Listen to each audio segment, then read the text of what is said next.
Hello and happy holidays, roasters and friends. This is Lauren at Mill City Roasters. I wanted to share a little bit of information about a new product that is available right now and will be throughout the holiday season, and also use this as an opportunity to talk a little bit about your most successful blend of the year from a retail's perspective. Of course, I'm talking about your holiday roast, your Christmas roast, your Festivus roast, whatever you call your holiday blend. I want to kind of talk about how we approach creating a holiday blend and why a holiday blend is so important, and all of the kind of fun things you can do with your holiday blend as part of your menu. New this year, we are selling a little gift box of our roasted holiday coffees. Now, we have for the past 3 or 4 years carried some green pre-blends that roasters can purchase and roast and put their own labels on, call them whatever they want, and market those as their holiday blends. We do that, really just to help out new roasters or folks who don't have all the time in the world to test out and sample roast a lot of greens to kind of create that sort of perfect blend. We create pre-blends that are good at a lighter roast. We create some pre-blends that are nice at a darker roast, and we really try to kind of capture the flavors of the season. Now that's kind of unique to your own experience with the holidays and what you tend to think of as seasonal flavors, but we like to kind of cast a wide net. Now, the reason your holiday blends are so successful from a retail perspective is because people love to give them as gifts. And so that's what we've done here, in the hopes that, folks want to give coffee to friends or to family, or maybe you've bought the green pre-blends that we have available this year, which are Snowblind and Hibernate, and you would like to taste a roasted version as a reference for how we like these coffees roasted. That's another great reason to buy the gift box. I'll also mention briefly that the gift box is not just coffee. We are shipping the coffees with some very nice wool felt coasters from our friends at Bird & Bell. It all kind of comes together in this cozy winter flannel, so it's just a perfect gift underneath your holiday tree. What I wanted to talk about today was how we kind of designed these blends this year and some of the things that we think about when we're getting into holiday blending. One thing I'll mention is time.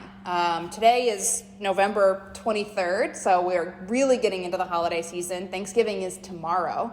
And I want to mention that we started thinking about these coffees and requesting samples for these coffees at the end of August. Really important to get ahead of your calendar when it comes to holiday roasts, because before pumpkin spice lattes show up on the menu across the country, before people start talking about their Black Friday sales, you want to have your holiday coffees locked in and ordered and delivered from your importer. It takes time, right? It takes time to sample roast and decide on which coffees to purchase. It takes time to profile those coffees, and it certainly takes time to figure out what percentages you want to blend these components together, if you need to do a pre-blend or a post-roast blend, and all of the other things that you have to think about, like your branding, your labels, your flavor descriptors, your pricing, all of that stuff. So we started this conversation here at Mill City in late August. We had samples here in the roastery in early September. And by October 1st, we had these coffees dialed in, and the greens were available on our website very, very early in October. So that's the first thing, is if you haven't created a holiday blend, it's not too late, but definitely make a note for yourself for next year to start thinking about this very early on.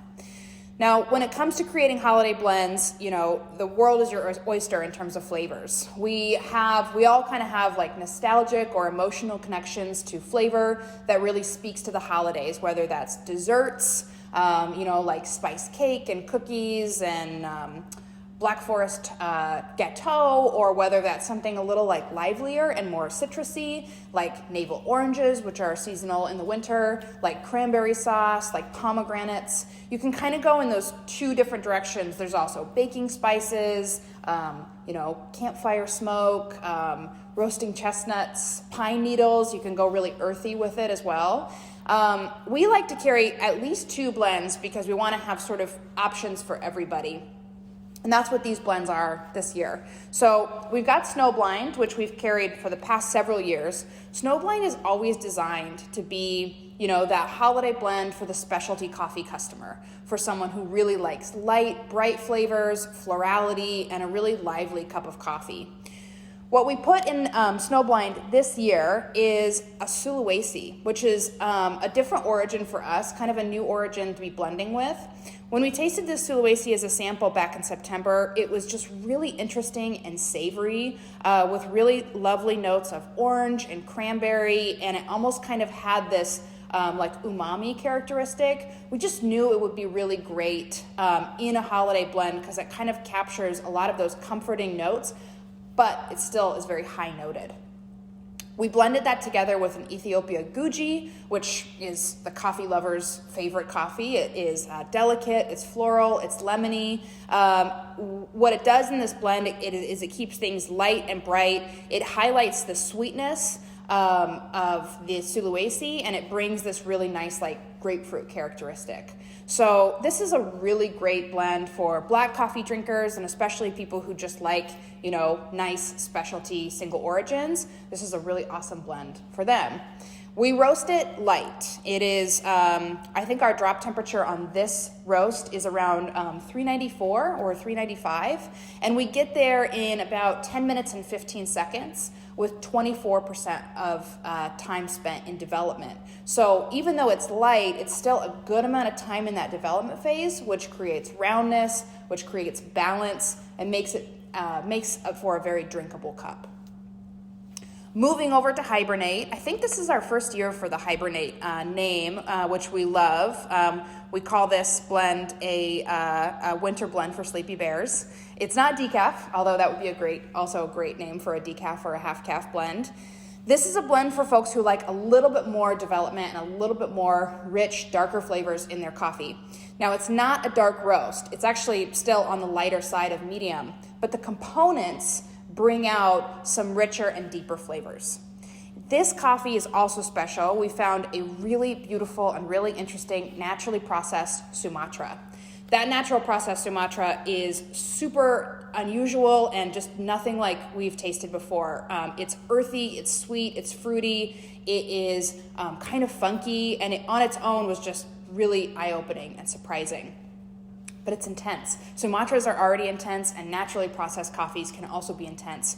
So we balanced it out with a classic washed Guatemala. And the percentage of the Sumatra is small. It's about 80% Guatemala, 20% of that natural Sumatra. Together, these two coffees are something that are sort of better than the sum of its parts. It's still, sweet and fruity, but it has really nice, rich, dark chocolate tones. This is the one that kind of reminds us of Black Forest cake, sort of bittersweet chocolate, cordial cherries. It's just like having a nice, cozy dessert next to the fireplace after a big meal. We roast this to a little bit of a higher drop temperature, closer to 399 or 400, still spending 24% of time in development, but a slightly longer roast time of about 1045. So being in the roaster for a little bit longer, starting with two coffees that already have some of these darker, sort of richer notes, means that you end up with a coffee that tastes darker, even though it's only a few degrees further in development. Wherever you kind of go with your holiday roasts, the coffees are really going to steer the flavor profile. So what we did early on, back in September, was we sampled and cupped out probably 12 or 16 different single origins, really taking note of what all of the primary flavors in those coffees were. And anything that felt Christmassy to us got kind of passed into the next phase of R&D.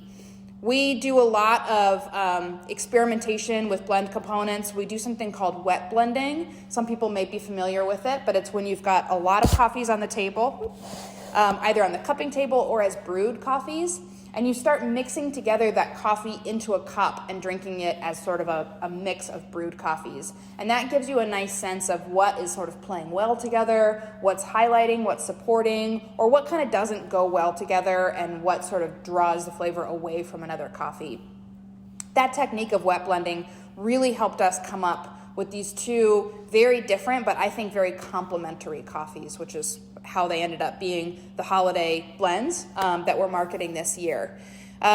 We're really excited about this gift box. It's a lovely present to give to coffee lovers in your life. If you are interested in just sort of learning more about blending and having that reference for a roast, if you already have purchased, or if you'd like to purchase one of the green coffee blends that are available on our website, this would be a nice kind of companion piece to that purchase, because it gives you the opportunity to taste the coffees exactly how we design them. And then you can kind of do your own thing. You can try to match that profile. Those profiles are available on the website, on the greens page. Or you can say, I like the Snowblind, but I want to take it quite a bit darker, create something very different and very new. The last thing I'll mention about green selection is you want to find something that's going to last for a long time. I mentioned this in a blog post about these blends, but your holiday blend, because you're buying the coffee in late August, early September, maybe mid-September at the latest, you're going to be roasting and selling this coffee all throughout the holiday season and maybe a little bit further into the winter. It's not uncommon for people to keep those holiday blends on the retail shelf into January, I would say all the way up until Valentine's Day. Because if these are designed for, those cold weather mornings with decorations up in the house, that season may last for you, well past Christmas Day. So you want to seek components that are fairly fresh crop at the end of the summer that will give you a lot of longevity going into the fall and the winter. And your importer can help you with that. Or you can always give us a call and we'd be happy to talk about green selection. Blending is one of those things that feels really mysterious, I think, to newer roasters. It's something that we spend a lot of time talking about in our Roasting 101 courses. For those who are interested, these are both pre-blends, which means that the greens are mixed together and then roasted together in the drum. We talk a lot in class about why that works, when it doesn't work, and what some other ways or approaches are to blending. It usually makes for a very lively conversation. People have a lot of opinions about what to do and what not to do. And here at Mill City, we like to see what works and see how things taste in the cup. So just wanted to share some information about these coffees with you. We're really excited about both of them. You can see a lot more information on our website, on our greens page, or you can pick up the holiday gift box available now. We're not doing roast dates on these. These are available in stock, and we're just roasting fresh boxes every week to ship out wherever you'd like for them to go.